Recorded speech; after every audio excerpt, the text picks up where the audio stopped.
Commissioners, we're very very excited to have her leadership.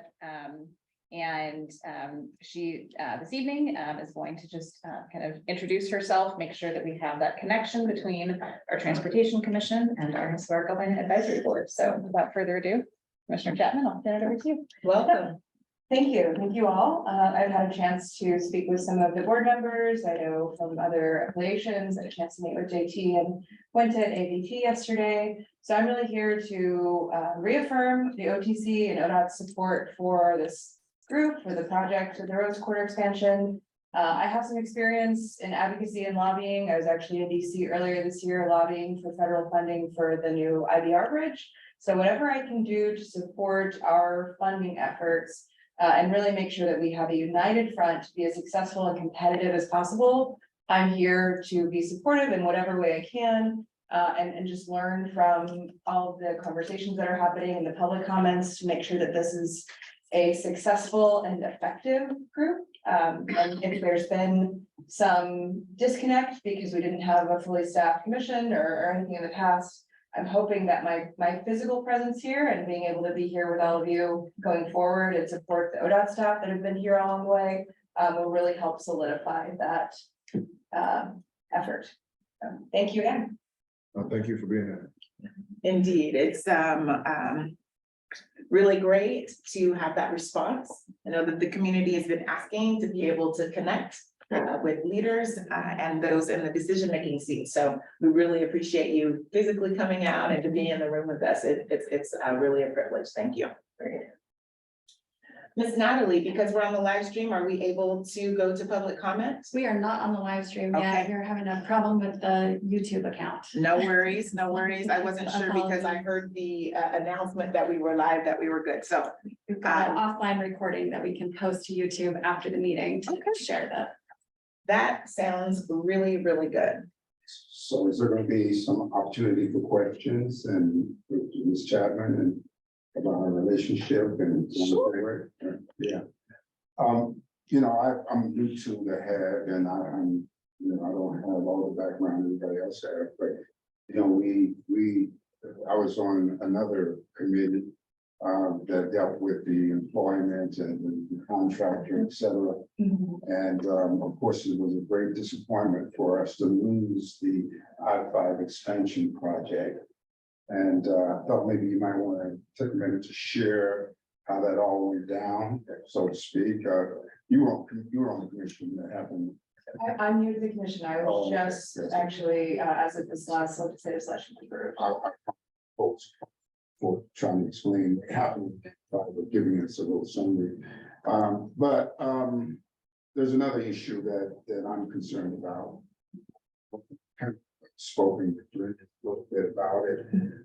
We're applying for this grant, of course, and there's some preliminary stuff that I see needs to happen around the urban corridors, and that it has to do with the graffiti, the trash, the terrible appearance our city is faced with. I don't know if it's that situation all around the state, but I'm thinking the urban area in particular is looking bad, and maybe you can speak to efforts to clean this stuff up.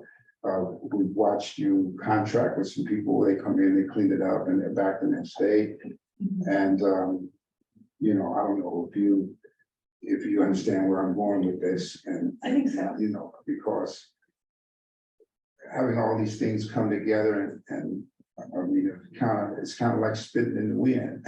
Sure. When we try to build stuff and then people come and tear it down. Is there some security? There's some mitigating factor that's going to occur within the overall plan of ODOT in the urban area. And then I'd like to propose some solutions if you all don't have any already. So Well, I want to be really clear about my role as a transportation commissioner and then my actual job, because I think it's important to just make that distinction so there's no conflict of interest. I have a steel fabrication company. We build steel infrastructure. So I've had to be really clear to avoid any potential conflict of interest. I hope to be a builder for the Rose Quarter expansion. I hope to be a builder on the I-5 bridge. My company builds components for steel bridges, so we would love to be a supplier. We actually were going to be working very closely with Raymore on the rose quarter, on the sign bridges, the structures that go over the cover. So, huge disappointment for us if this project doesn't go forward. I have a totally personal vested interest. My workforce, my whole community is invested in this project. But I also completely understand what you're saying, where it's gonna be difficult for us to be competitive for federal grant funding, for other support, if we don't have our house in order as a city of Portland. And I'm also on the board for Business for Better Portland, and now Winta from ABT is also now on the board. Bryson, who's on our board for HAAB, also on the board. So we have a great group of people from all different sectors, all different industries, trying to work with the mayor and council and ODOT to try to figure out how do we solve these really complicated problems with housing, with homelessness, with the appearance of our city. And it really all comes down to funding and really limited resources, and how do we make the best and highest use of the little bit of funding that we have, and how do we work together to leverage federal funding to supplement what we're missing, because we don't have gas tax revenues, and we have parking revenue downtown, so people aren't coming back from work. So I hear you, and I think it's a really valid point. I don't have a solution, and I'm absolutely curious to think, hear what you have to say, and think collectively about what do we do to put ourselves in the most competitive position for funding. Well, is there some plans, or maybe Brenda could speak to, Yeah. are there some plans to address, we have talked Yes, about that. yeah. How nasty things are downtown Yeah. and around the city, and, Yeah. I don't want to take up all the meeting for this particular thing, it's not on the agenda. I Right, know. I'd love Right. for. I get it, but I, since you were here. Well, I can give a quick answer. Sure. As you probably know, the governor has convened a task force for the central city. And this is one of the issues that they're undertaking regarding housing, homelessness, and some of the other livability issues downtown. So I know they met yesterday. I know this is one of the subcommittees that former OTC Commissioner Vice Chair Simpson was on as well. I heard he was pretty vocal, brings a good perspective, obviously, on that as well. So I think this is a venue to kind of obviously bring it up, because it's something that needs to be on all of our minds, because it pertains to the project being adjacent, obviously. But that's what I think, that's conversation is happening, where there's leadership at the highest levels of the state, and bringing in all the partnerships that are happening around the city. So I can help get you. That would be good, because, just historically, the state, the city, the county, y'all ain't talking to each other about how we deal with these problems. And I'm just curious to know, is there some synergy now happening that's going to address these issues in a more uniform way? And when are we going to know from a public standpoint? I live down the street of Dawson Park. And so not only is it, interest from this group, but I live in this whole crazy mess that's happening. So maybe you all can give some updates on what we're going to do to address these problems as sidebars to some of these other discussions we're having. Absolutely. Thank you. Appreciate you. Thanks. You'll put our slides back. Appreciate you.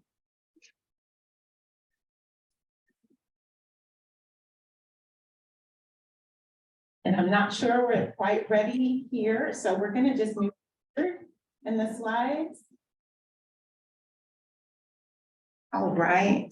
You all have received for several weeks, maybe months now, an opportunity to review the revised charter. And we have been pushing it because we had pressing issues to discuss in other meetings. And so we've brought it back to the table today. You all should have received copies of it last week, as well again today as a review. So I would love to begin the process of our charter adoption so that we can move forward. Again, we realize this has been a living process, right? We are making adjustments as we move forward at that best fit within the values for this project. Please know that there's always opportunity for us to continue to discuss the work and the role. As you know, the work of the HAAB has evolved with the sunset of the Executive Steering Committee. And so that language has been added to the charter. I would love to I don't know that we have a slide for this, so why don't we go back to the gallery view of folks in the room? Before I ask for a motion, I know that the discussion usually comes after the second, but I wonder if there are any thoughts or questions before we move forward with the charter adoption from HAAB members.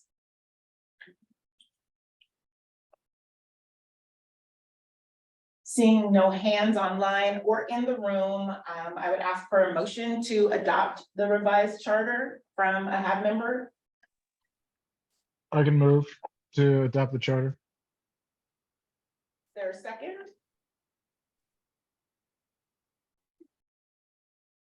Second. I can second it. Okay, thank you. It has been moved and seconded. Is there any discussion? Any further discussion? Hearing none, with that, I would love to bring it. I'll call those HAAB members who are online and in the room for your yay or nay, and we will move forward. Ms. Srinivasa, Yay. thank you. Ms. Leslie Goodlow. Saw her, maybe she logged off. No, she's in there.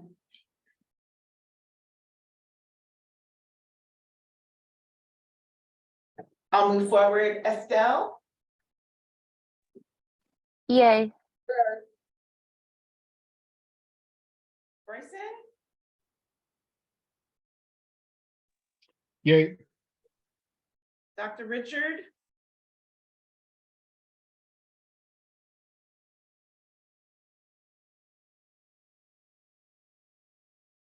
I'll come back to him. Mr. Posey. Yes. Thank you. Mr. Modica. Affirmative. I'll circle back. Is Ms. Leslie Goodlow in the room?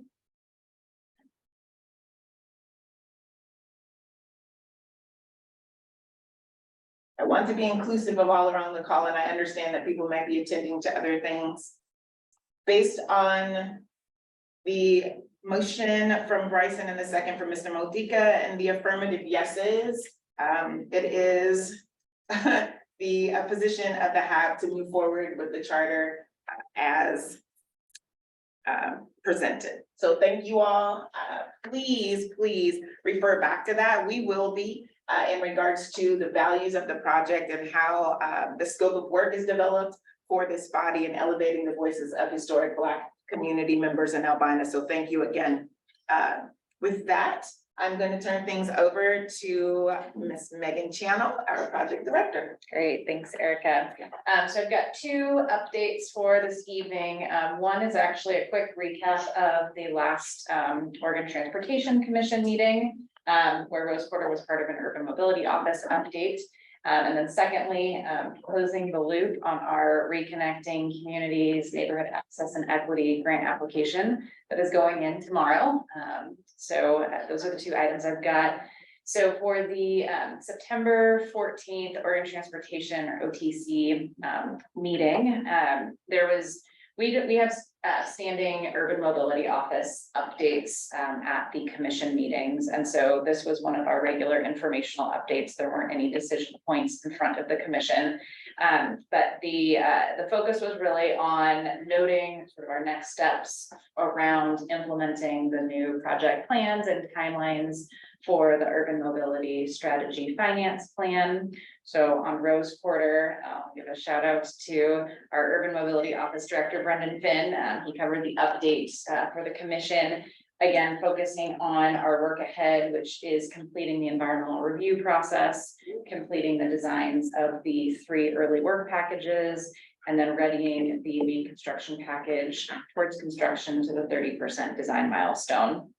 Also presented the grant application, the work of this committee to the commission as well. There were some comments also around some of the other urban mobility office projects, which include the 205 Abernathy Bridge project, namely with a construction update, a note on some recent closures, but also a bit of a celebration of the opening of the new roundabout that was constructed for 205 northbound and Oregon 43 connection.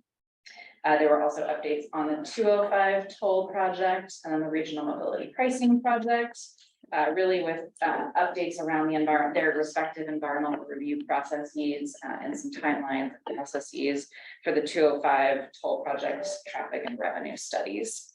I'll note, and Commissioner Chapman, please chime in with this, but I'll note we did hear again substantial support from our commissioners on the Rose Quarter project. Kind of reaffirming the support that was presented back in June when the finance plan was delivered. An acknowledgement of the financial reality, but a commitment to continue to move this project forward and find ways to be supportive so that we can actualize all of the good work of this board and bring those tangible improvements to Albina. So thank you again, Commissioner Chapman, for your leadership and our other commissioners on that. The OTC Chair Brown also made a comment that she would really like for the commission to have some direct interaction with the Historic Albina Advisory Board. So we'll have to figure out kind of next steps for that and enhancing and facilitating that conversation. The next commission meeting is on November 9th. The agenda for that meeting is still to be determined, but moving forward, we'll make sure that with the HAAB members, we're keeping you apprised of those upcoming meetings or points of interest that relate to the Rose Quarter project and specifically where there's decisions coming down the pipeline as well. And that'll be here, right? It's Swan Island. I believe, yeah, yep, So not too far. yep. So yeah, that'll be a good and local meeting. I'll jump quickly then to grant update, which we do have a few slides on. So again, I guess first and foremost, just thank you to the Historic Albina Advisory Board members going on this journey with us, providing your expertise and your input in the process for thinking about the right kind of scope of the application, and also really appreciate every board member leaning in for the letter of support for the application. So where we have landed again with the grant application based on feedback from HAAB members are the really focusing on the construction, getting construction dollars for the primary reconnecting components of the project. So that's the highway cover, the local street improvements, and then the bicycle and pedestrian bridge. Also noting how that complements the city of Portland's separate application as well, that kind of extends into the local street network. And I know Caitlin will be talking about that in just a moment. So as of tomorrow, we'll be submitting the 850 million grant request. And I really appreciate the feedback that we've heard from HAAB members too, to make sure that we're centering equity, centering restorative justice, acknowledging the history, the harm done by ODOT with the construction of I-5 and the opportunity that this project provides going forward. I think we've told a compelling story, and I'm excited to get this investment in Albina. So appreciate your support there.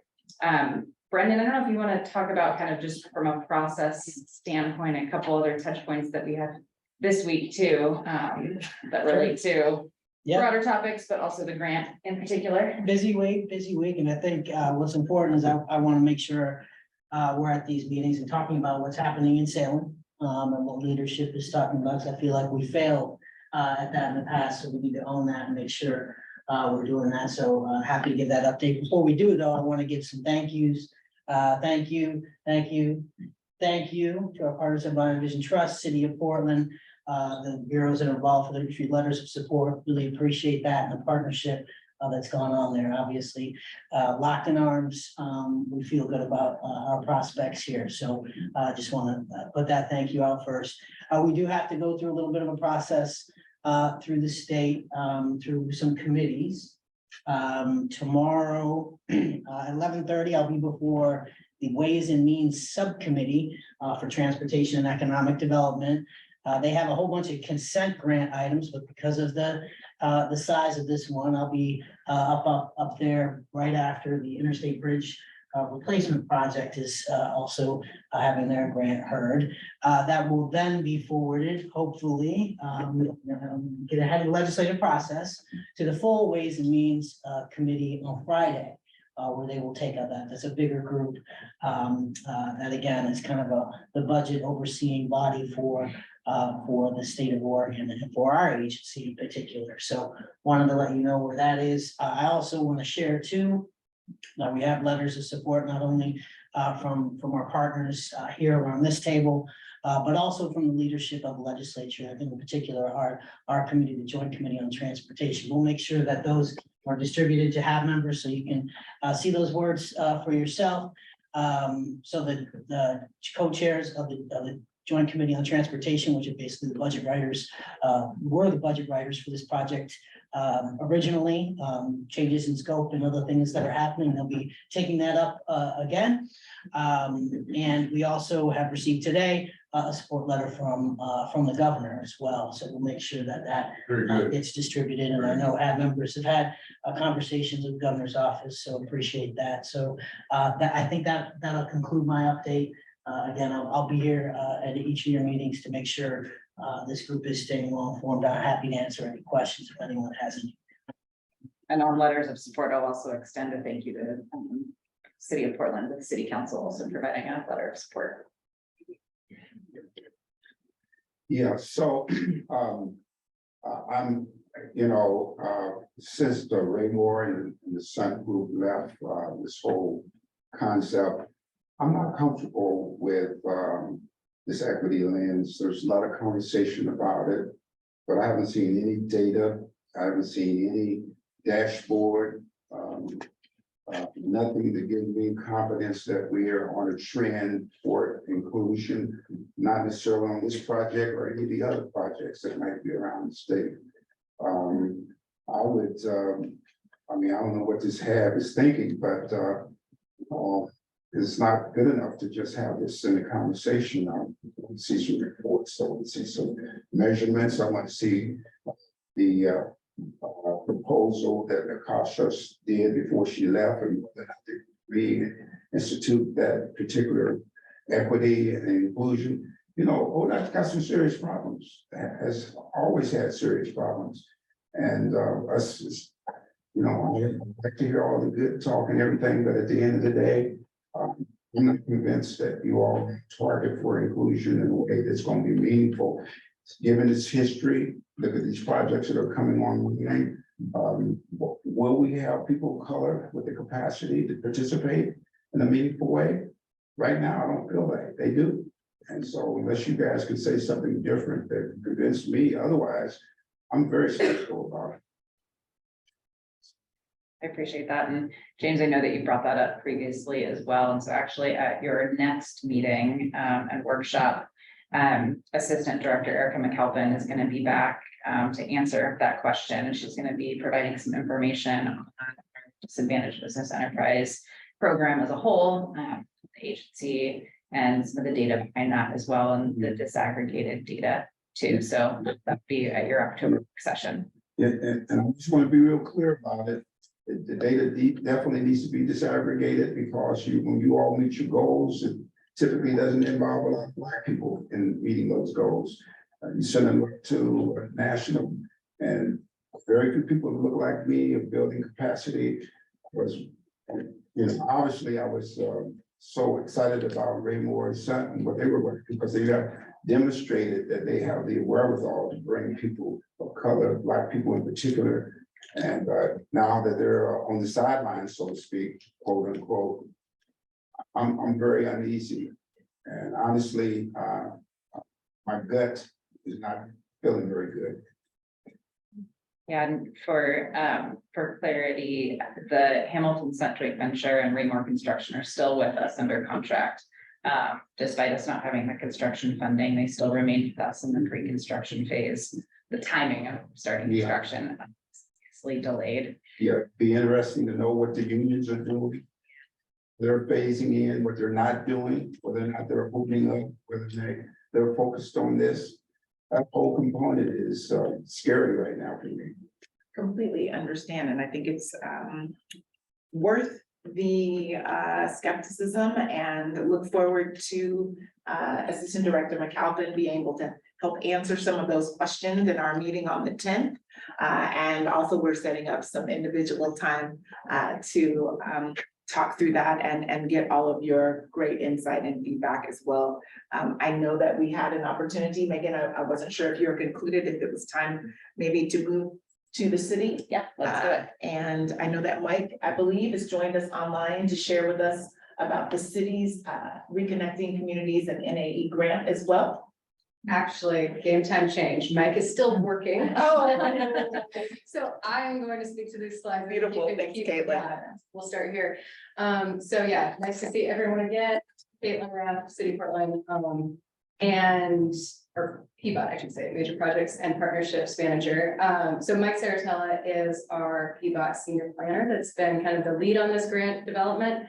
And he was planning to be here this evening, but cannot join as the grants are due. And he is just working with our city grants team on the kind of final QC check, making sure it's getting submitted in full compliance and everything. So I will just quickly go over some, the updates in terms of where we are, and also really also acknowledging thanks to this group and partners for all of the discussions over the last several months. I think if anything, grant deadlines and when there's this much federal money on the table, certainly helps advance key conversations.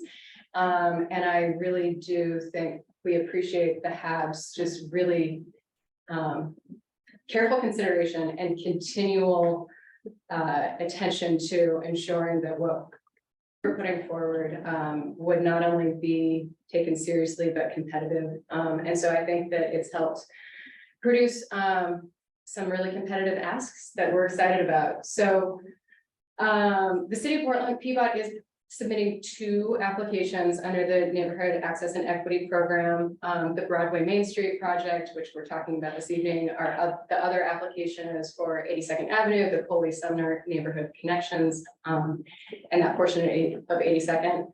Both of those grants are intended to mitigate major transportation barriers and improve the multimodal access and address safety needs and issues in those areas.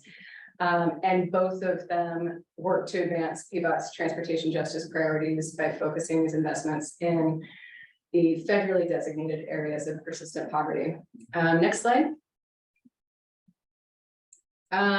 So I do think that you all are relatively familiar with the project concept for the Broadway Main Street project, but really it does recognize kind of Broadway and Weidler as the primary multimodal connections over I-5.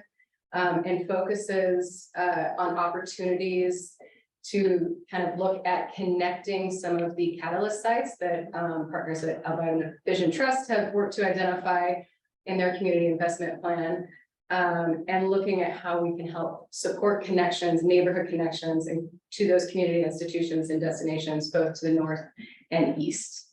The scope items would include kind of streetscape and safety investments to make what is a pretty busy corridor more welcoming for current and future residents and folks that would be visiting or returning to the area.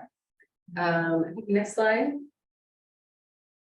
Oh, this is just another image of kind of what conceptual rendering of what a redesigned Broadway could potentially look like. And just to note that the project really is very much in coordination with the I-5 Rose Quarter project. Not only the request that has been the subject of conversation recently, but just going forward in terms of coordination as well. I think you can go to the next slide, but we do recognize that combined these asks, and also Mike put this picture up and I was like, you're gonna make me present to a slide that has my picture in it. Sorry about that. But it's a large ask when combined, but I think we have really, there has been a lot of support and recognition from all levels and various forms of leadership, recognizing that this amount of investment is necessary, probably, and more, really, to achieve the goals and the vision for the area. So we were at Portland City Council last week. Thank you to Brendan and JT for both joining It was unanimously supported by council to submit the grant, and so that is what we are off to do. And yeah, thank you all very much. Thank you, Caitlin. I want to acknowledge those who may be in the public who have joined the live stream. We want to apologize for the technical difficulties, but thank you for hanging with us. If you are still in the meeting, we appreciate your presence today. Before we move forward, I want to ask if there are any questions regarding the Reconnecting Community or Neighborhood Access and Equity Grant presentations from either the ODOT team or the City of Portland team. So, Caitlin, this may not be in your wheelhouse, but the closing of the Nike store, the remodeling of the Lloyd Center, you all factor any of that stuff into how you are presenting, connecting our communities grant-wise or with the city? Is that part of the planning process or what? I think that's a good question, and certainly something that, and it's not necessarily in my wheelhouse, so I'm gonna have to follow up some as well, but our planning team that have been looking at this grant and actually help develop the project that's adopted, the Central City in Motion project for Broadway Wilder, certainly did look at this corridor as a kind of key connector up to the MLK Grand corridor as well. And so in terms of kind of connections to key centers and areas, but maybe is that not what you're getting Well, at? I'm just, you know, people are just leaving, you know, and why do all this stuff when people are leaving? You know, there's no anchor tenant over at the Lloyd Center. The Nike store is leaving. REI is leaving. Is this an issue that we as a HAAB should be speaking about or talking about? Or just doing abstract stuff, thinking about what's, you know.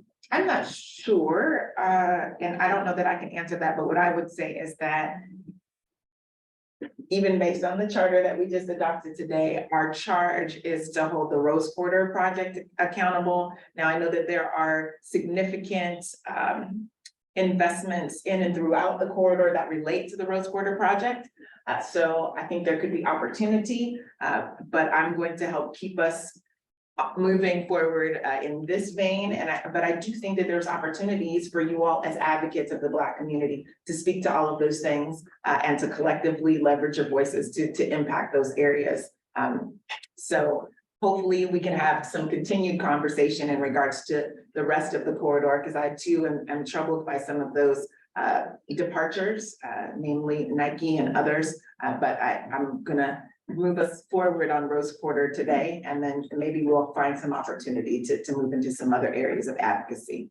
Maybe what I would offer is just that very much, you know, core to this project is looking at, you know, how to make our streets and public spaces more welcoming and safe. And so that's within what we can focus on and do. And yeah. Yeah, I would go ahead. Question. Mr. Posey brings up a very good point, particularly with Lloyd Center. And if Broadway Wipers develop, how far to the east it can develop? Because the plans that were released in the media renderings of what Lloyd Center may look like 15 years from now or less, to maybe include the stadium or not, to face forward to Holiday Park. It poses the question, what will be the final scope moving to the east? Will it be blocks away? Will it stop there until new development is done? It is going to involve the city of Portland. Trying it. And so respectfully say it's important to talk about, given serious Mr. Posey is any consideration given to substance. I think relative to this grant request, it's a piece of Broadway, where these dollars would go, and I need to actually, I can't remember if it's the second or third. I think it's the second, but let me get back to you officially on that. But overall, recognizing Broadway as Main Street, and key connections that makes through the city, you know, from PSU to Hollywood. And so what the long-term vision is in terms of making Broadway a safe street remains a priority. Thank you. I think we have one hand raised in the virtual space, Mrs. Dell.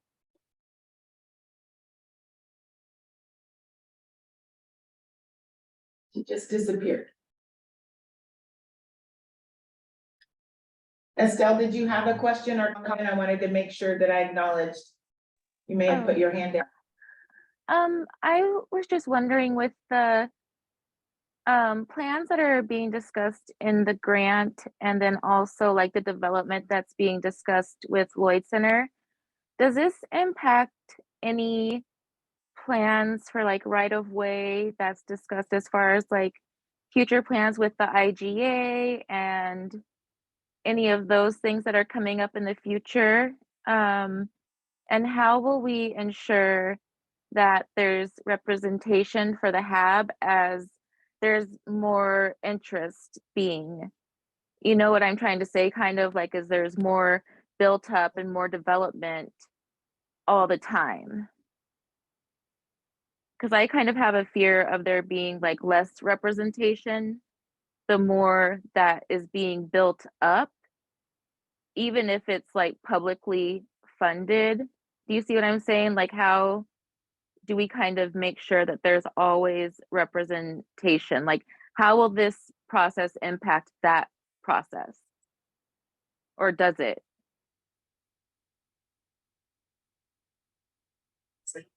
Because I to guess me, it just kind of seems like development and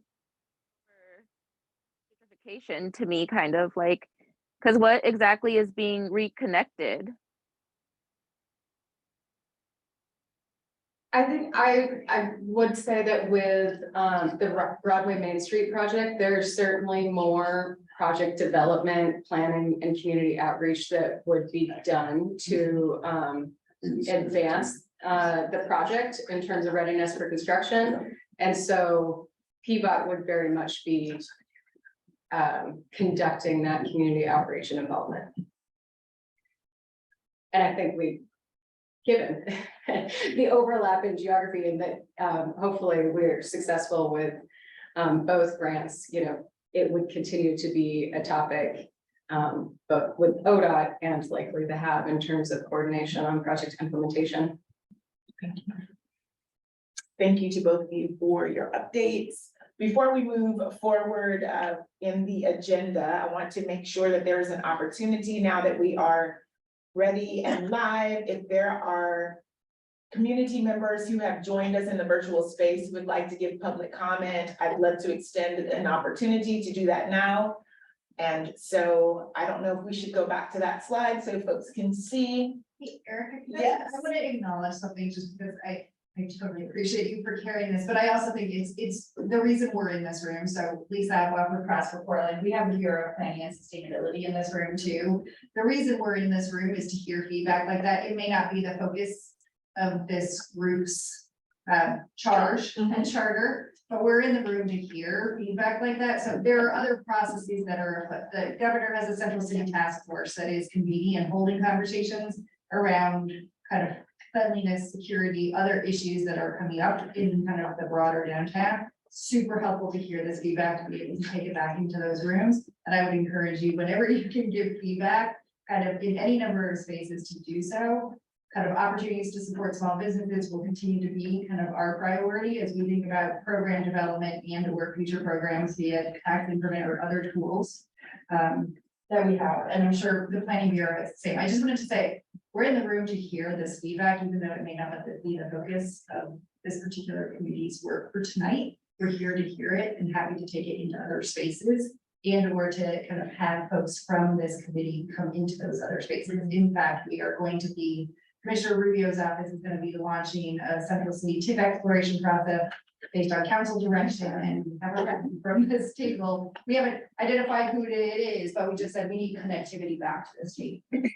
I'm so glad, I'm so glad to hear that, because one of my real concerns is having everybody operating in these isolated towers. We're not talking to each other about, that's how we got gentrification. That's how we're in this bad situation in our community as it exists now, because we're not talking to one another. So thank you all for being here. And I'd be interested in seeing these overall plans 5 years out, talking about how this all integrates and come together.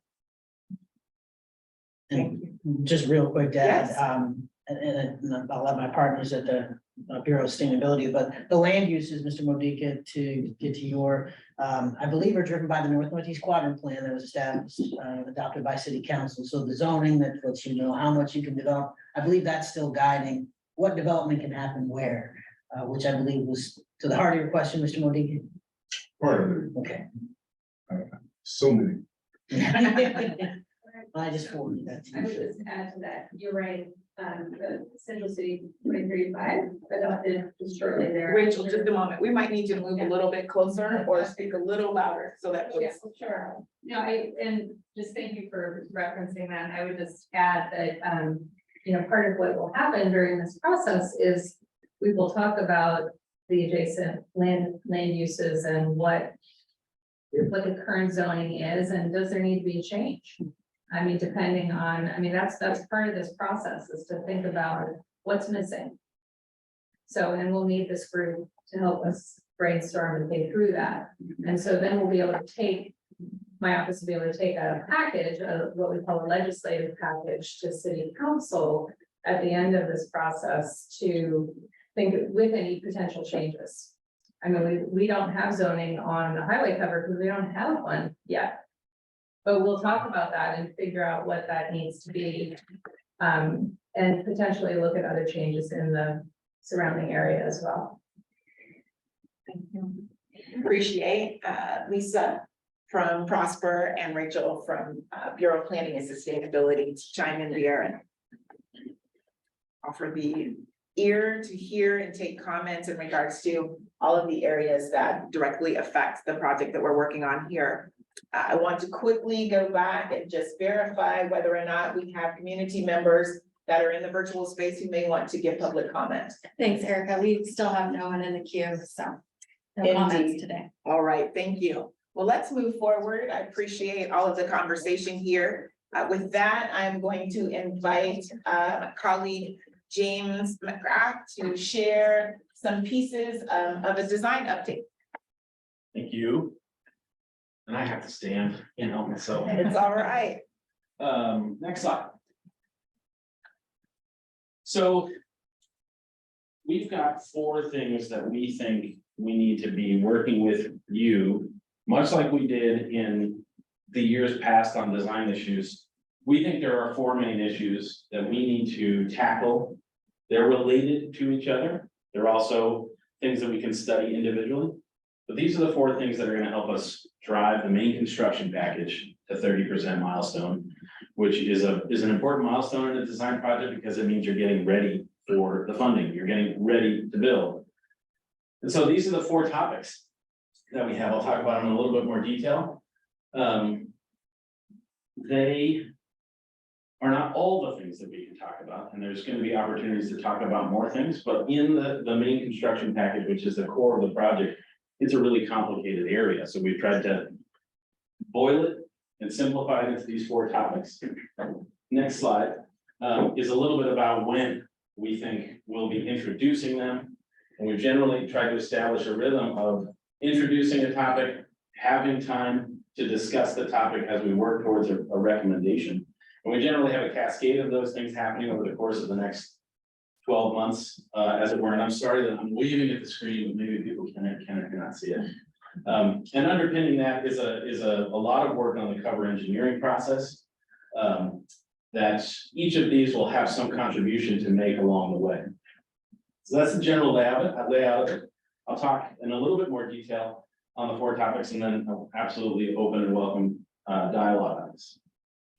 So the next one, and these aren't presented in any particular order because they are inextricably linked or related. The first one is around Ramsey and Wheeler, which are two streets that are related to the relocated interchange as part of the reconfiguration of the project. We have some choices to make about how this Swiss watch of traffic is going to work. And one of the key choices is whether we are routing traffic on Wheeler or we're routing traffic onto Ramsey and what that begets for all of the other local streets designs. So this is one of the first topics we'll be talking about. Are we thinking about it the right way? Have we identified the right trade-offs? What do you think about the design options when we seek to dive in a little bit deeper and move from fat arrows to actual laneways and sidewalk configurations? What do you think about that? Ultimately trying to drive to a recommendation on which way the project wants to route traffic as one topic. The next one, hopefully, is sort of inextricably linked to it. It's certainly proximate to, and that is the bicycle and pedestrian, or pedestrian and bicycle overcrossing. The component formerly known as the Clackamas overcrossing, the configuration of this, the way it relates to some of the choices I was just talking about on the local street network. The configuration of it, maybe the beginnings of some aesthetic considerations about that particular overcrossing. What is its relationship to some of the other things? This is an important feature to bring a little bit more clarity to. Make sure we're making the right connections, make sure we're driving to a design and we're understanding the cost of that design. So that's a really important characteristic and an advancement that we need to do for 30%. The next one, also related, is all of the stuff that's happening on the highway covers. And this is a gander at the configuration as it's, we sort of take a snapshot of the project at a moment in time. We've identified areas of the cover where the bridge deck can do a certain amount of work for future development and areas where it may be able to do a little bit lesser. We've identified parcels that are adjacent and off cover. So we've got a bunch of work that we're excited to unpack and talk about with you, a bunch of assumptions and considerations that require dialogue and conversation. We want to talk a little bit about the magnitude of development that we can expect in a long-term future and how do we set the table for that. And then what is the conversation between the streets that we want, the public realm that we want, and the development parcels? These two things are actually inextricably linked. And I'll talk about that a little bit more on the next slide. So the street design, not just Ramsey and Wheeler, but how the whole network works is also an important thing, including, and I think really especially in trying to set the table for development.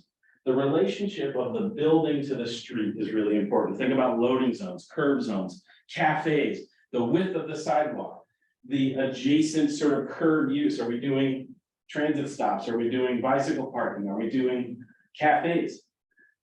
That whole conversation about what's happening between the street and the building has consequences, if you can go back one. It has consequences for where we draw the future property lines. Is it possible? So if we say that on Hancock, in order to best support future development, it's prudent to have on-street parking, right? We know retailers love it. Maybe the particular uses that arrive eventually want some on-street parking.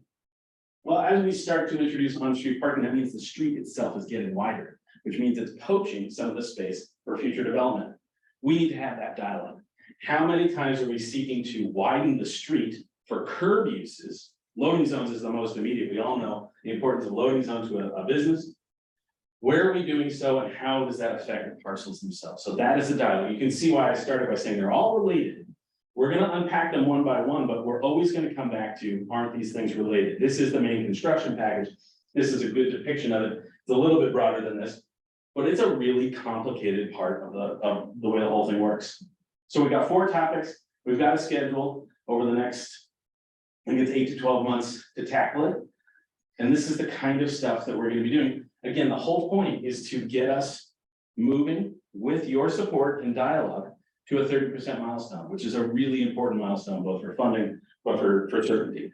And that's the presentation so far. So of the 4 bullets, which in your vision becomes the most prudent to discuss first?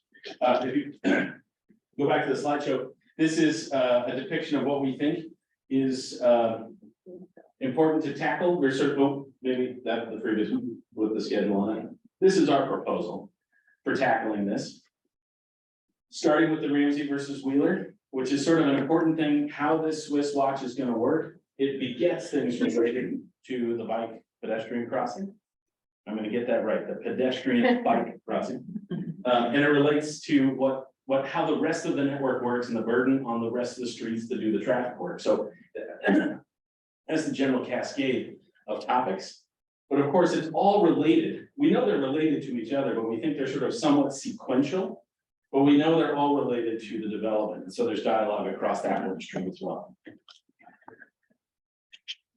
And James, I'll just add that I think previously, when we've been talking about the highway cover process, we were planning on having, recommendations even as soon as this fall, getting into a lot of the detail around the term development scenarios and processes.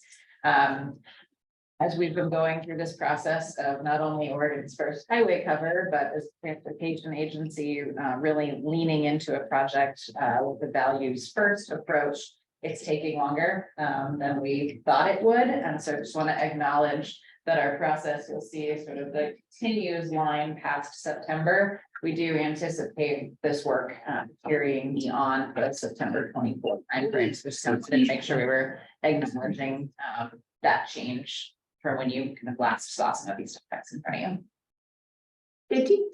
Yeah, thank you, and thank you so much for the presentation. One thing I'll really love to highlight is, well, first off, to your point, Megan, I actually think it's very positive that we take the time to make sure that we get this part right, because it's something that is very hard to go back and undo once you've already embarked upon a construction process. I'd also like to emphasize the importance of making sure that we're thinking about this in its full scope, right? This isn't just a matter of, the 8 or so acres that comprise the highway cover and then those immediate surrounding areas. It's a development process that has to integrally involve the rest of Lower Albina, right? And that's a 94-acre parcel if we're thinking of it as one big chunk. So as ABT, we're honored to be in the room and grateful to be here and able to provide our input. I think that's going to be something that that I would love for that HAAB to recognize as well. Like if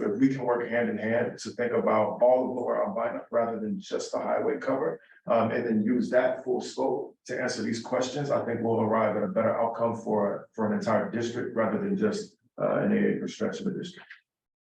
Sir, Mr. Post? Well, I've said this before, and it's real frustrating for me for us to talk about this in terms of brick and mortar, but not have a parallel or an overlay on skills, NACE codes. We do steel, how much steel is going to be in there, how many jobs going to be generated as a result of this, running parallel to the brick and mortar, the aesthetic aspect of it. There's no science about how much productivity is going to come out of it, how many more business is going to be generated. We got people who are from Prosper Portland. We should be running parallel overlays on how much economic capacity is going to be generated, how many new businesses. It's just we're doing business as usual again. This is the brick and mortar piece without looking deep at what it's going to really benefit and how it's going to benefit and how do we take advantage of this process in order to get this done. Again, Prosper Portland's here. They do planning, they do all that. They can give us some more insight into how do we get the most bang for the buck out of this project rather than just a brick and mortar. Wonder if either BPS or Prosper would like to speak to that? Yeah, I guess, so, yeah, I will look to Amy. We have talked with Northwest, who's done some work with a land division trust about doing two kinds of analysis that would tag team up with James. It's kind of some of the design, what I would call urban design work. It's totally urban design work, which is one is what are some of the real estate kind of feasibility? Like how would you actually put a building together financially? What would that look like? What would it cost? Kind of what are the kinds of sources that could tap into public, private, nonprofit, whoever it is, resources? The other is totally the like, what's the economic impact? So how many jobs, and we haven't thought about it from a construction base, but we could certainly do it. I mean, there's a methodology that's a standing methodology that says, if you build this amount, this is the number of construction jobs. We could do it. Yeah, thing called in-plan analysis, but we should also do it by like square footage for small businesses. How many small businesses would that support, number of units of housing? What would that look like? Community gathering space, what kind of events? That would probably be more qualitative than quantitative, but But you know, the deal is that, you know, all this change, you're gonna have landscapers, you're gonna have saw, you're gonna have Yeah. all kinds of Yeah. products going into this whole thing. Yeah. And, you know, I don't have the expertise to figure that all out, but you all do. Yeah. We already have models all over the country. Why come we can't put something together approximating what we're trying to do here? and I don't know that it's tonight, I think it would be a really helpful conversation, because I know James has a lot to get through, is the like, what are the kind, we would call them outcomes. What are the kinds of outcomes that HAAB would want measured, tied to what is getting built? So is it the number of construction jobs? Is it the kind of direct construction jobs or also indirect? Is it the number of small businesses who could kind of be supported in the space? Is it the number of residents and kind of conceptually? Okay, if you have this much square footage for a residential tower, you can do X number of 3-bedroom units and Y number of 1-bedroom units. We could do that. It's a model, so. I have some other hands. I wasn't sure, Rachel, if you wanted to chime in, and then I'll go to JT. Yeah, so I would just add to that, to take a step, back, Lisa just said, the other thing that we want to work with you on is, so what kind of uses are missing in the district? Like when we think about what's going on in this, to JT's point, in a bigger area even than the highway covers, what are we missing? Like, I think one thing that came out of the highway cover assessment may have been some light industrial. So what does that look like? What does that mean? Is it a I'm just gonna use an example, is it a kitchen incubator? So that helps my office BPS, because right now we don't have the zoning in this area to accommodate that kind of thing. So we want to make sure that we capture that. So that's just an example. So if we start at that base level of figuring out the various uses and what's missing and what we'd like to see, again, not just on the highway cover and the adjacent properties, but there are vacancies throughout this area too, right? So thinking about what's missing and we want to have that dialogue with you, and then we can build that up to what Lisa's talking about, to do that analysis. Well, unlike the issue downtown with individuals electing to stay and work remotely, not patronize businesses, I think Mr. Posey and myself, maybe JT grew up in a neighborhood that had everything kind of farms, not necessarily big chain. Had a baby, had the dry cleaners, you had millionaire, right? For hats, coats, gift stores. Maybe a hardware store, maybe not a chain, but a hardware store someone could own, right? Eateries, McDonald's. Surely don't need brew pubs. You think about all the redeveloped places, brew pubs, taverns. Now that whole industry is having to reorganize, right? It's falling apart, right? So there's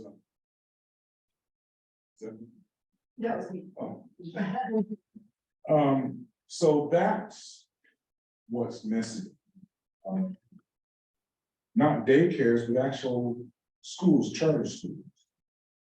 Availability for recreation and learning. That's what's missing. And I appreciate you asking. focus is the Rose Quarter project, but as you also know, these conversations get us extremely motivated because we see where the connectivity is, right? And perhaps more conversation about, like I said, renderings around the paper. What's Prosper say about that? There's a mythical promise of 5,000 new housing units. And what's that look like? And who gets to live there? Right? What kind of house? So, thank you, but that's just the surface. JT? Yeah, thank you. I think to your point, that is the broader vision. I think that's actually the fundamental purpose that ABT is founded on, is trying to not only rebuild, but give the community through the creation of that fabric that lays the foundation for all of us to have everything we need in one place. By us, for us, right? But like, I think to the point that we've all been making here, we're not gonna be able to do all that on 8 acres of a highway coverage. So to the point I was making earlier, I think that is the importance of thinking about all of this in the full scope of the district. And then to Prosper's point, and to your point, Mr. Posey, I think it is essential that we start to move our feet towards putting together some estimates for different scenarios, and I think everything you just mentioned seemed to be very in line with what you were saying, which is that it would be helpful for us as a body to start thinking about the things that we need and making sure that those are verbally expressed at every point throughout this process, so that as all these different agencies and partners are trying to plan and coordinate with one another, there's some sense of cohesion and our needs are being met rather than left behind at the door as they have been historically. The last thing I'll say is I'm really encouraged by the fact, I know we're going to get to these slides a bit later, but I'm very encouraged by the fact that we're starting to look at comparable models and comparable projects across the country. I think that's actually a very useful barometer for us to measure ourselves against. I think as of right now, we're moving in the right direction for sure, but there are certainly projects that are much further along than us. I think the one that obviously you said, Brendan, is our main competition will be this project. If y'all are familiar with it, it's called Reconnect Rondo. It's based in Minnesota, and they are building that is actually 20 acres and will cost roughly the same amount as our highway company costs if you take out the cost of the highway expansion. So, but the reason they're able to do that, the reason they're able to coordinate funding so effectively, and they have these institutions behind them, the public-private is because, you go on their website right here, to your point, Mr. Posey, it says new housing, they'll create X amount of new houses, growing community, 1,000 new residents, retail and office, here's how many square footage of new offices we'll have, new jobs, 2,000 plus new jobs, nonprofit, and they can go through and they've been able to, through their planning process and a unified understanding of what they want to build, they've been able to provide numbers that make this tangible to people from the outside in there. So I think we're headed in the right direction, and hopefully we'll be able to get there soon. But just flagging that there's a lot of work that needs to be done, and it feels like we're starting to. So thank you to everybody for that. Thank you. Yeah, thank you for that conversation. And Mr. Posey, to your point, it sounds like we've heard agreement that there's a possibility and that they can do that. And that there's a parallel track for developing those things that JT just mentioned. So we'll look forward to having this group be a part of that process. With that, I'd love to turn it back to Megan as she introduces our guest. Thank you, James, for presenting the design. So good segue into our next topic here. We are joined virtually by Autumn Taylor, who is with WSP, but he on sort of the economics behind a number of different highway covers across the US. And so while Rose Quarter and our highway cover that will be here in Albina is distinct and unique, these do provide, I think, some offerings of other highway cover experiences that we can glean from as we're sort of integrating it into our context and the community that we're working with and creating as part of the project. So Autumn, I'll turn it over to you. And we'll hear again some examples. Note that you're going to hear some financial numbers in here as well. They are from past years versus current years. So as we learn all this, some of this information, we're still in the same fruit basket. There's some apples and oranges. We're still in the same fruit basket. But we'll definitely need to make sure that we're crosswalking that to, again, the context and the reality of today with some of these examples. So with that, on to you. Sure, thank you. And just a brief introduction, Auden Kaler. I'm currently in Washington, DC, was previously in Seattle, where I worked on a few of the lids for the 520 bridge, the replacement of the SR 99 viaduct through downtown Seattle, and currently involved with I-5, IBR, I-205 Abernathy, and quite a few projects out in the Northwest. In Washington, DC, I'm really close to the money, and I heard some mentions of the Connecting Community grants and Rondo. We have 13 grants going in this week, so it's a busy time. And there's interest all across the nation to build these covers and essentially correct for the wrongs of the past, replacing these highways through downtown cities that divided communities, and essentially correcting for that past error and mistake in some of those installations and constructions. On my side, we really focus on the economics and finances, and like mentioned, is a good segue into what I'll be talking about. So next slide. There's 4 essentially iterative areas that kind of fall into this economics and finance That's Dr. realm. Richard. Yep. Sorry? Go ahead, Okay. Auden. Okay, next slide. One of them is the primary one that gets into the reconnecting communities, and a lot of the other federal grants is economic benefit cost analysis. So this is looking at the cost of the projects versus those economic benefits that are created from delivering the project. In parallel is funding capacity. You mentioned, how you use the space that you create on the SLID is critical to how much funding you can generate. This funding can be used both for paying off capital expenses for initial construction, and just as importantly, the ongoing operations and maintenance of the facility. The funding and financing gets into how you're delivering this project, who's delivering this project, and finally the governance about how those people delivering the project, whether it be public, private, nonprofit, anything in between, how they're able to meet those financing obligations, how they're able to, again, fund that ongoing operation of the asset. So those are the high level coverage, and getting into the first area, the benefit cost analysis on the next slide. What we're really trying to look at here is the monetized benefits, displacing or offsetting the initial costs and ongoing operation of the facility. So what we're looking at here is, and this is where you tend to look at some of the scenarios and sensitivities. What if you build a park? What if you build a high rise? What if you build residential versus commercial, even light industrial? What kind of costs would be required structurally to accommodate those uses? How do you make up for those costs with benefits economically, whether it be to the community or directly on the lid for uses? A lot of those benefits come from various areas. Connectivity is critical in the Reconnecting Communities grant. Again, replacing some of those connections that may have been lost with the initial construction of the interstates, but also the opportunity to provide multimodal connectivity.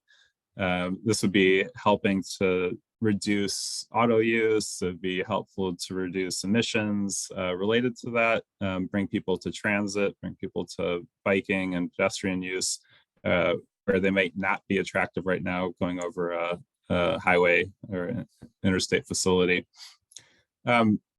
Some of those other benefits comes from reducing vehicle miles traveled. So again, you're providing more direct access to communities, and then also reducing travel time. And then you have travel time savings attributed to those direct connections. A big benefit to the lids is really the reduction of noise and emissions. to the neighboring communities. So essentially you're getting rid of a pretty significant disbenefit of the current interstate system. What happens is, there is a direct benefit to houses or buildings that are next to the existing interstate where the lid is created. As you get further away from that site, those benefits tend to decrease until you get to the point where you're essentially back to full exposure to the interstate on the areas adjacent to the lid. Travel time reliability, another issue both on the lid and under the lid. Typically, when you're looking at some of these facilities, you may be making improvements to the lanes underneath for the interstate highway. Another big thing with the reconnecting community grants and the bipartisan infrastructure law in general is that it addresses a very big need throughout the country right now. A lot of these interstates were built in the 1960s, 1970s. They're getting close to the end of their useful life. So we're looking at a lot of these big assets need to be replaced anyway. Adding a lid or addressing some of these neighborhood concerns, this is the right time to do that since we're incurring those costs already. And then finally, talk about property value and equity. Skipping to the next slide. This is also a very critical issue for all of the bipartisan infrastructure law programs, and most importantly, the Reconnecting Community program. As I heard mentioned with Rondo and a lot of the other projects throughout the country, this is really the emphasis of a lot of these grant applications, anticipating what the impacts are going to be from gentrification and displacement. There's lots of ways to do this. What we did with I-5 through downtown Seattle, which is a partnership between Seattle DOT and Washington State Department of Transportation, was essentially take an inventory of everybody who lives within a certain proximity to the proposed lid, looking at income, demographic information, racial information, looking at what low income or subsidized housing is currently available. And really, if we increase property values, who is the most susceptible to being displaced? And it goes beyond just housing and people. It goes into commercial space, community centers, community space. When you talk about gentrification, you're talking about displacing an entire community at times and making sure that you're considering the mitigation opportunities to make sure that you can make sure that there's a minimal impact to those displacement from the lid structure. And in some cases, we look at historical experiences that it can actually exacerbate the problem if there's a localized tax or property tax to fund the lid or program.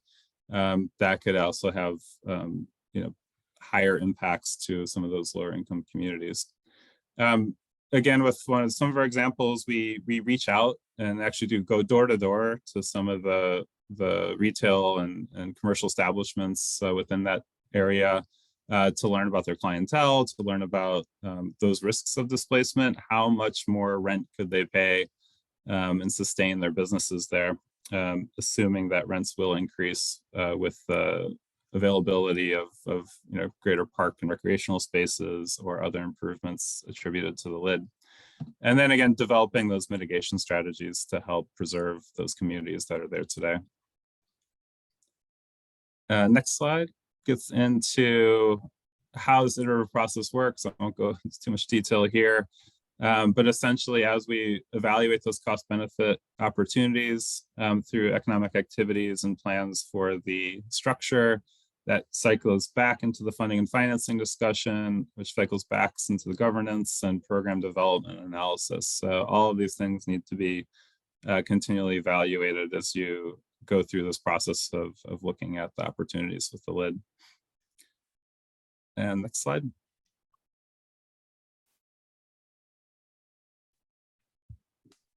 And for funding and financing, there's some critical questions that we tend to ask as we're going through these processes to develop lids. The biggest one is, who are the decision makers? Who is really making the key or identifying the key uses of the lid, how it will impact the communities?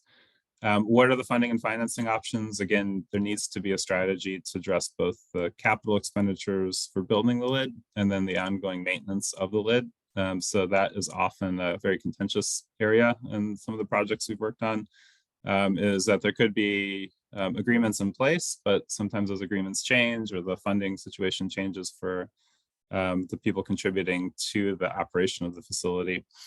So making sure that those are addressed head on at the beginning when these partnerships are formed. The construction approaches, as mentioned, there's public, there's private, public-private, a lot of different ways to deliver lids, a lot of different opportunities to involve different types of entities into the plan. And then the legal structure, again, how you form those agreements and partnerships to make sure that the lid is utilized and make sure it's maintained going forward. Governance, we really want to look at, what are the options for managing that public area, the public space and the green spaces, comparing those benefits against each other. So looking at, again, going back the iterative process to the benefit cost analysis, that extra $1 million, how much more benefit does that provide? Is that the best use of funds for developing the lid? Is that the best use of the lands for development? And then what are those recommendations for governance models? What's worked in the past? Looking nationwide, where have there been some lessons learned on that governance structure? And as mentioned before, everything kind of gets back to a lot of work on just getting the thing built, but once it's built, how do you operate it and make sure that it's used and activated? Specifically when we talk about green spaces, which tend to be the primary use on highway lids throughout the country. And now looking at it in practice, so that was kind of more theoretical. This is kind of the analysis of what's out there today as far as highway lids. So the next slide gets into a whole list of all the lids, or I'd say majority of the lids that currently exist today. You can see the green indicates lids that are primarily green space or park space. The blue is more civic oriented space. So uses for, again, public opportunities, but maybe a little bit more than just a grassy area or park space. And then finally, what has been increasing is private development. So whereas there's only a handful of private lid developments out there today, there's definitely been an increase of interest and primarily just to offset some of those larger capital expenses. As mentioned before. In just one moment, we have a question in the room. You actually just answered it, which is glad. Well, you're a magician. Thank you. Thank you, appreciate it. You can move forward. Thank you. You answered his question. All right, perfect. Yeah, so the private development, again, as mentioned before, you'll see some costs here that's going to look really low because a lot of these lids were built back in the 70s, 80s, 90s. The cost of building them was a little bit easier for public entities to absorb and build the projects. Now that we talk about, pretty largely escalating construction costs, we're seeing there's more interest in activating the space for private use, or again, more than parks, but using it for civic space. Again, that increases the cost, but usually proportionately you're developing more economic opportunity with that larger structure, larger base or fortified base to support those uses. And yeah, just to provide a few examples here, some regional, some national, but looking at kind of park activation, civic activation, and finally those private activations that are increasing in frequency. The primary use again has been parks, and going to the next one. There's two great examples. The first one on the next slide is in Phoenix. So this is the Margaret Hance Park. If anyone's been to Phoenix, it almost, you can't even tell you're on an interstate. It's just so well integrated into the community. It's just an easy experience, I would say, just to be on the lid and not really realize you're on a lid. The size is about 32 acres, so this is one of the larger ones as far as the existing lids. Built back in 1987, so you can see the cost was only $75 per square feet. We wish we could do that today. The funding was all done by the Arizona Department of Highways, and then the improvements on the lid were also ADOT constructed. So ADOT really took the funding and construction costs portion of it. So what they did is once they built it, they developed an air rights agreement with the city of Phoenix. There's no air rights payment by the city. They pay $300 a year for admin costs. And then that is tied to ADOT's admin costs. So again, it's a fairly minimal number. And then the city has the use of the lid through those air rights for 50 years. Going to the next slide, kind of stick on here. So how is it paid for? This is again, a good question for any folks considering a lid. So the O&M, operating maintenance, the repair and replacement, they're all the responsibility of the city Parks and Recreation Department. This is maybe a little bit old, but at the time we spoke with them, their annual budget was about $1 million. That was also supported through partnerships. You can see a few listed there. They have about 8.5 full-time staff responsible for maintaining the park and activating the park, which includes anywhere from 30 to 40 events annually. The other thing to note about the Phoenix example is that they are expanding and now renovating or proposing expansion. But like I mentioned, 87, it's now hitting that period where they're already talking about refurbishing it and doing other improvements on that asset. The next example is another pointed to as a success story. Quite a bit smaller than the Phoenix example, but this is about 5.2 acres. This goes through downtown Dallas. You can see that this is 2012, so a bit further on from that prior example. So the cost per square foot, again, $485. Kind of impacts, again, the size of the asset being built, and again, the cost of building a larger facility is a little bit harder to bear for the public entities. In this case, similar to Arizona, TxDOT, Texas Department of Transportation, constructed the tunnel and lid. And then the city was responsible for all the utilities, the civil, street work, and the park area and signage above the lid. So a little bit different than Phoenix, where the state did both of those. It's an interesting combination of public funds and private funds for that construction. It's partially funded by the city of Dallas through a financing bond measure. And then they also received funding from regional transportation or TxDOT, and then supplemental funds from federal. And there was a few grants embedded in there. This is before connecting communities, but we did have some success with infra and RAISE and a few of the other federal discretionary grant programs. Air rights are, oops, sorry, one more thing on that one.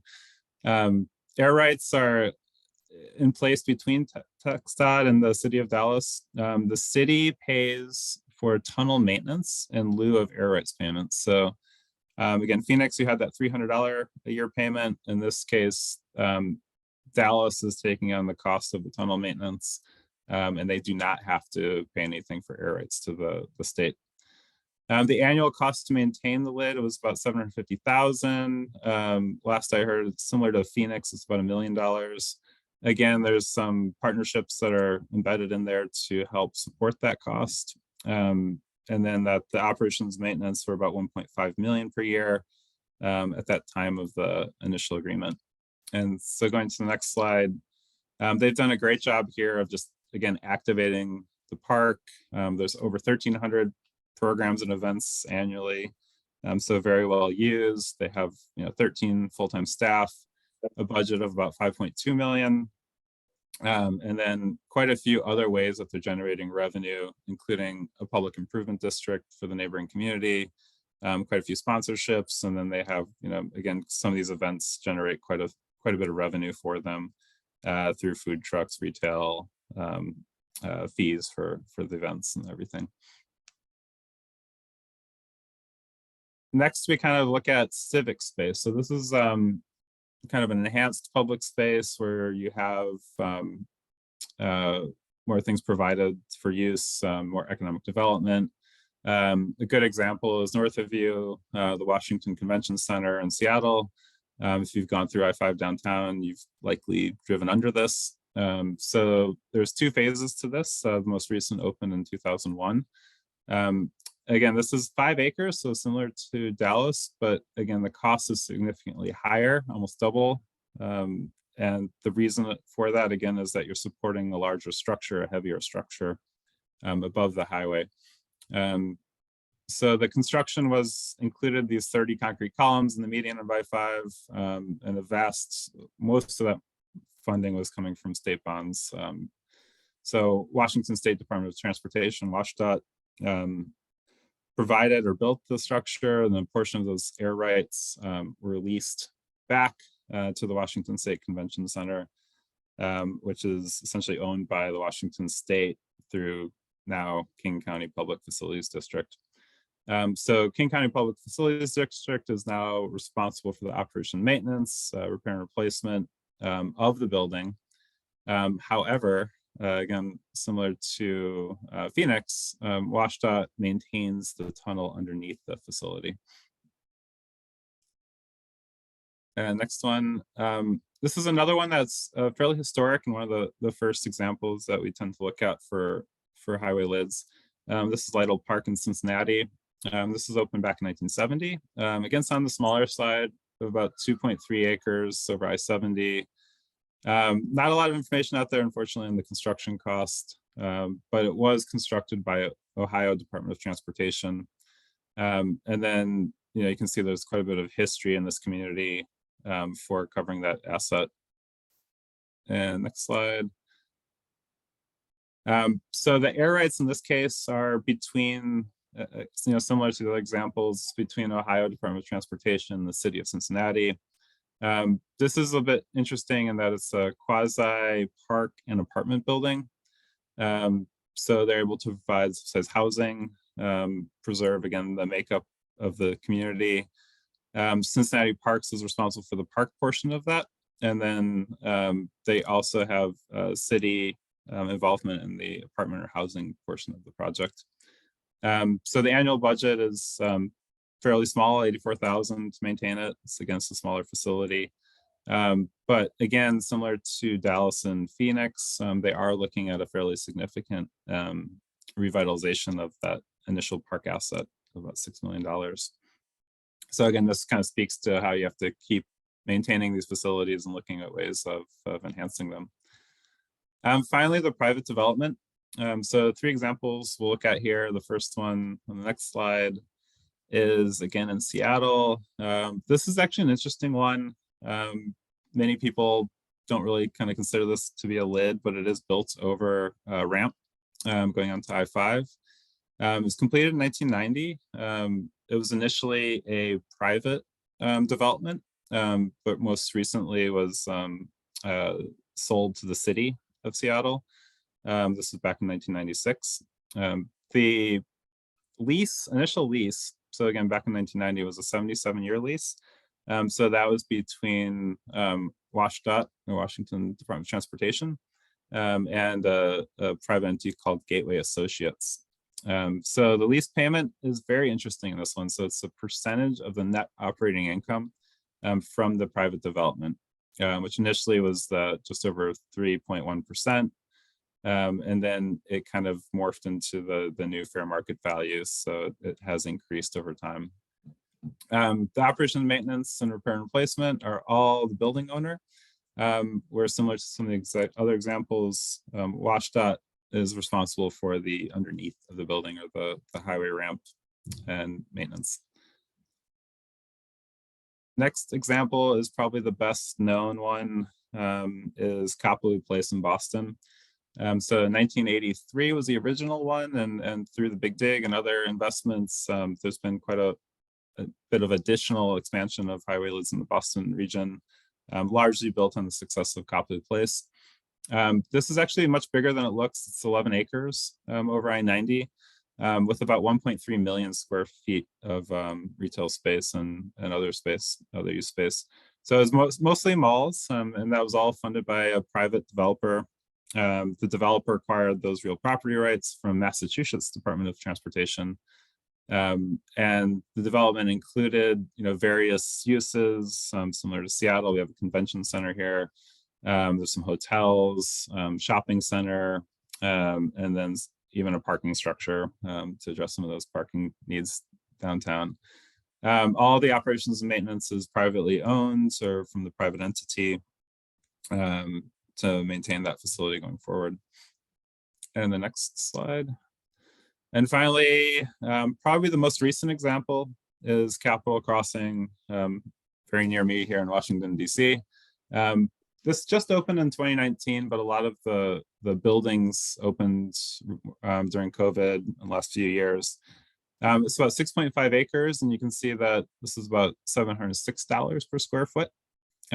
This was a very interesting partnership, as everything is in DC, because the feds have to be involved. So this is between FHWA, who provided a portion of the real property to construct it to the District Department of Transportation. And then the District Department of Transportation went through a developer property group's partner or provided the real property rights based on the 200 million construction cost. So to make up those costs. So they are in the process, mostly done, of about 2.2 million square feet of new development, includes 7 buildings. Most of it was completed in 2021. There's still a few projects in the works, but it has been fully integrated. You can see that and maybe exacerbated through COVID, they are looking at a shift in how they use that land. Initially, it was mostly commercial space. Now they're looking at more retail or residential and hotel over that same area. And operation and maintenance, it's all privately owned properties. And one more slide here. So the FHWA approved a conveyance and fee for the real property rights that were required to construct the asset.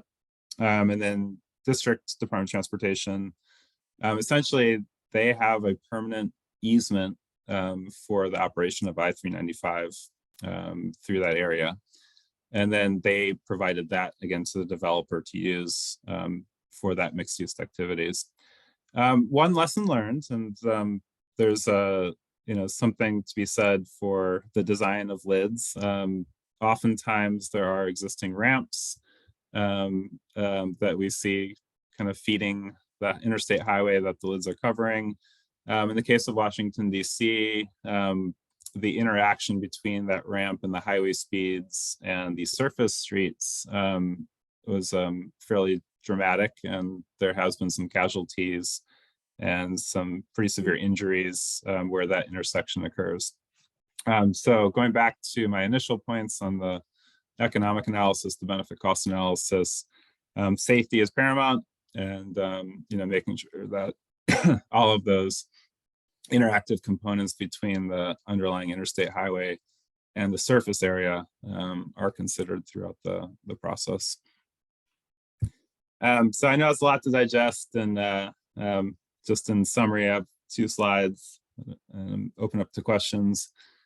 But really the lessons learned here are that funding is very much dynamic and very specific to each project. There's everything from fully public funded facilities to fully private funded facilities, but there will always be a public involvement in these projects just by the fact that they're being built over public infrastructure. So very important to consider the governance, the lease, air rights as these projects are developed. What we really have seen in the past, again, is this focus on parks and improvements paid by typically the State Department of Transportation. And again, those partnerships between the state and these cities or urban departments of transportation. When we look at how they're funded, a variety of sources and mentioned the reconnecting community grants is one.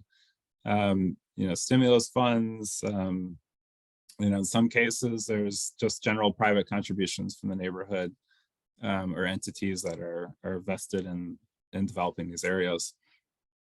And then also just looking at the opportunity on what goes on there. Again, Copley Place and the Municipal Tower in Seattle provide different examples of what can be done with private funding to kind of support, again, the underlying improvements. And then next slide.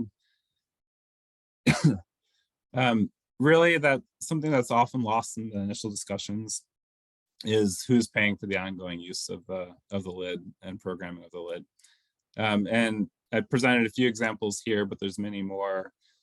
Just very important that the operations maintenance of the asset are fully discussed, and that governance and arrangements between the various entities is very well in place before the project gets too far along.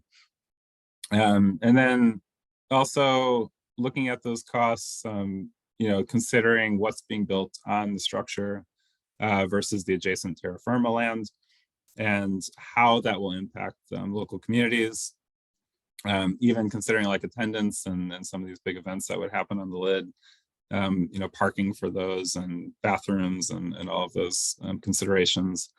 And then really, again, how we focused our recent work is on the displacement and going beyond just residential displacement, but the entire community displacement. So looking at, again, not just the people living there, but the businesses there, the assets there to support that community, whether it be recreation centers, schools, making sure that that community is preserved through the process of building these lids. And again, that goes all the way back to my first points on the federal grants that we're submitting these days, that that really has to be one of the emphasis of the applications to make sure that those are being considered and addressed. So with that, I know I'm close to time here. I'll open up to any questions you may have. Are there any? I see one question in the chat from Andrew Campbell asking if you could give the closest example to our project. Yeah, so to be honest, I think the I-5 lid in Seattle isn't too far off. So again, it's the same asset, essentially, I-5 through downtown Seattle versus downtown Portland. It really has gone through many iterations of what those uses would be on the lid.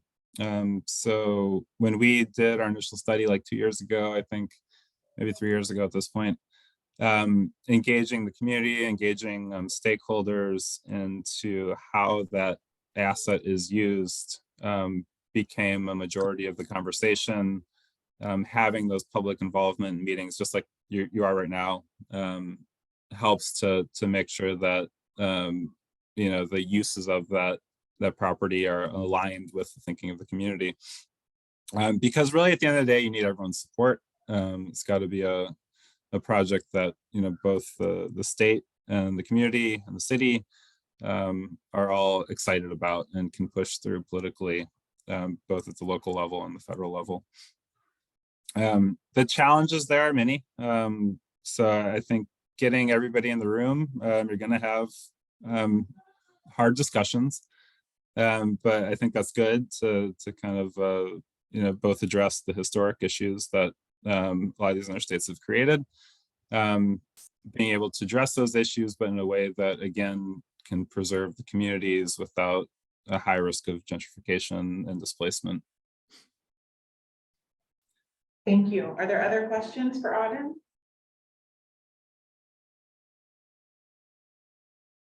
Hearing and seeing none. Auden, thank you. We know you're on the East Coast. Thank you for spending a part of your evening with us. All of that information is extremely relevant to the conversations we'll be having in the very near future and doing something transformationally changing for this community. So thank you for input and your contribution to our process tonight. Yeah, very welcome. And if you do have questions, happy to answer those and further dialogue. Great, we appreciate you. Thank you so much. Thank you. Next slide, you all. Well, we are coming down to the final moments and we did it. We're almost within our time frame. Next slide, please. Really, we want to thank you all for engaging in the conversation. Thank you to the city, to PBOT and Prosper and BPS for being willing to lean in and address all of the concerns, whether they relate directly to this project or other areas in our community. I want to share with you all, we're moving to prepare for the next 3 or 4 months of meetings and working with the city partners as well as the design team to engage you all around those areas that James presented. Our next touch point with you all will be on October 10th. So you should have received an email that kind of outlined our next meeting dates through the end of the year. As things pivot, if they do, we'll definitely let you know, but we wanted to be able to begin to give you those kind of at a glance. I used to hang things on my refrigerator back in the day. I know that everybody's kind of electronic, but again, October 10th, we look forward to engaging with you. Those additional comments, questions, please make sure to connect with me about them. Again, happy to continue to have those conversations one-on-one and make those connections like we're going to do with Director McAlpine, Assistant Director McAlpine, and others. So again, I want to thank you, Commissioner Chapman, for joining us in the room and the commitment to hearing and being a part of the community discussion. With that, please, I hate to say this because I'm a sunshine person, but stay dry, and we will see you all on October 10th. Good night, everyone. Thank you. Night, thanks, guys. Thank you so much, Bryson.